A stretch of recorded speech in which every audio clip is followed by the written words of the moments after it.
What's up everybody, Griffey here. Deadpool and Wolverine hits theaters this July, so I thought it would be fun to go back and watch Deadpool to see how it's changed and what I recognize this time. So bring on the Deadpool and Rob McElhenney! I know what it's like to not live up to expectations, to feel like nothing that you do will ever be good enough. Ryan Reynolds had sucked across many superhero movies and many superhero universes, right? He played Hannibal in Blade 3, easily the worst and most forgettable Blade movie, his first foray into a disastrous Marvel movie. Is there a person on Earth who didn't think the Green Lantern was a bit of a swing and a miss? Watching Ryan Reynolds in a CG suit fight a yellow fart cloud? And then we did an entire video on X-Men Origins Wolverine in the myriad of mistakes of taking Deadpool the merc with the mouth and making him a silent kind of Frankenstein emo. Thanks for watching, by the way. There was no track record that led us to believe that this movie was going to work, or that they would actually go far enough in the R rating to make Deadpool the movie it needed to be. So Ryan Reynolds had to become a crusader for his own cause. It was actually some miraculously leaked Deadpool footage that gave that internet that taste, that thirst for the Deadpool movie we should have had, that eventually led us here. And boy, were we all pleasantly surprised when it absolutely crushed. Hashtag drive-by. The kind of surface level facade of Deadpool is it is prepubescent, childish gallows humor, right? Constant pop culture references, right? Non-stop jokes. This movie is like Meet the Spartans if it had actually ever had a funny joke in it. It's that kind of comedy, and it's fun. Ripley from Alien 3. You're old. I mean, one of the greatest choices of this movie, who would have thought, is to not so Ryan Reynolds' mouth shut. The reason you cast him in your movie is to say jokes really fast. What I was not expecting Deadpool to actually do so well is to create a real empathy and pathos for this character.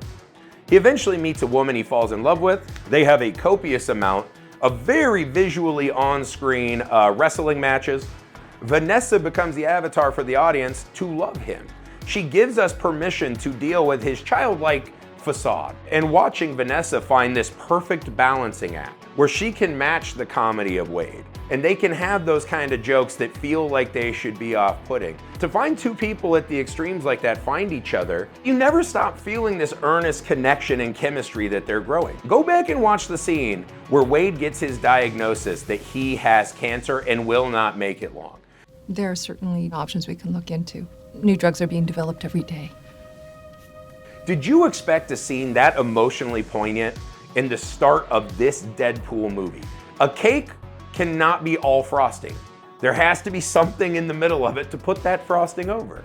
And so I think the comedy and the kind of crotch humor and all of those things are wrapped around this actual relationship. This actual story of two people who are dealing with a catastrophic crisis in the middle of their lives that is way more relatable than just an amazing military assassin who gets superpowers and wears a red suit, but somehow talks like everyone's 12-year-old nephew. And in the comments section, if we could just refrain from Griffey looks an awful lot like the bartender who they're not going to talk about in this movie, if we could just not do that, I would appreciate it. Wait, you're better than this. Join us. Use your powers for good. Heads up. Another amazing addition to this movie is the redemption of Colossus, right? Now, in the other X-Men movies, we had gotten a brief glimpse of a young boy who turns metallic, looking like Colossus, and that's it. That's all we ever got. And if you were a kid like me, Colossus always looks amazing in the comics. He was one of the most valuable Marvel trading cards. If you went to an arcade in the 90s, you definitely played the X-Men arcade, and a lot of people were fighting over who got to be Colossus. Now we have a Colossus who's worth cheering for, right? Colossus's persona is kind of like Hulk Hogan in the 80s, right? You know, say your prayers, eat your vitamins.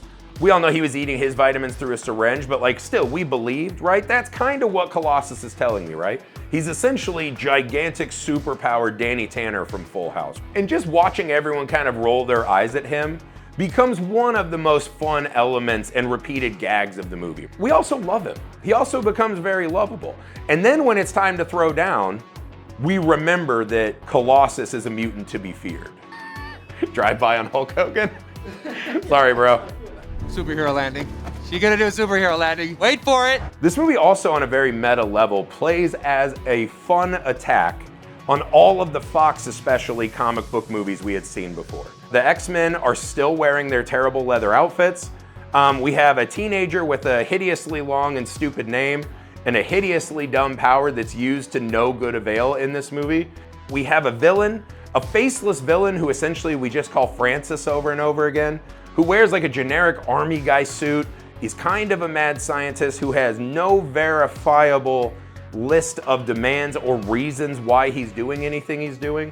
And we have Gina Carano as just the hot but never talks henchman of the movie. God, remember those days?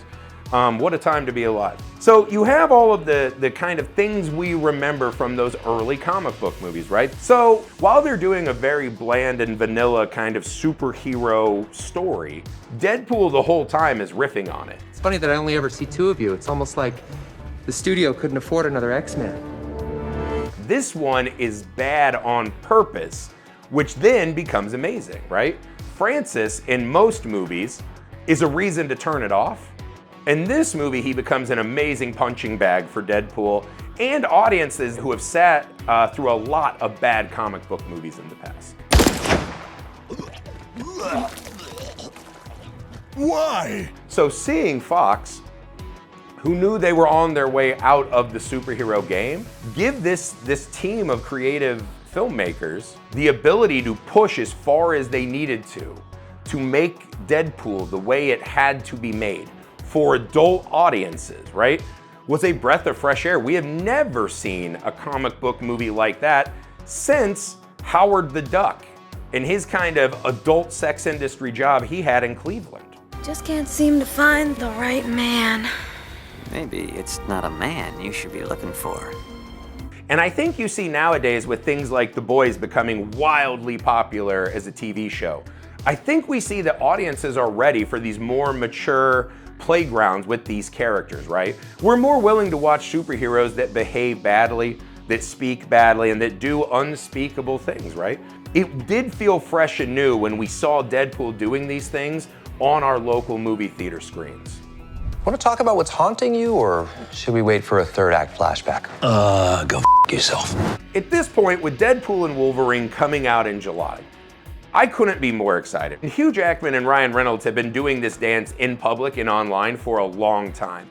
And I think we saw in Deadpool 2, the value of giving Deadpool a curmudgeon-y old hardcore soldier type to play off of. The way that it really makes Deadpool's comedy more effective. It becomes a nice fire and ice combo, right? It becomes these two things that make each more than the value of the sum of their parts. I don't know how long before we run out of the ability to keep watching these movies, but if this is it, I couldn't imagine a better partner for the last ride than Hugh Jackman's Wolverine. So I hope you'll all be joining me July 26th when Deadpool and Wolverine hits theaters, hopefully soon to be the greatest Deadpool movie of all time. I'll be there in the front row with my Disney-sanctioned, wide-mouth Hugh Jackman bucket, all buttered up and ready to go.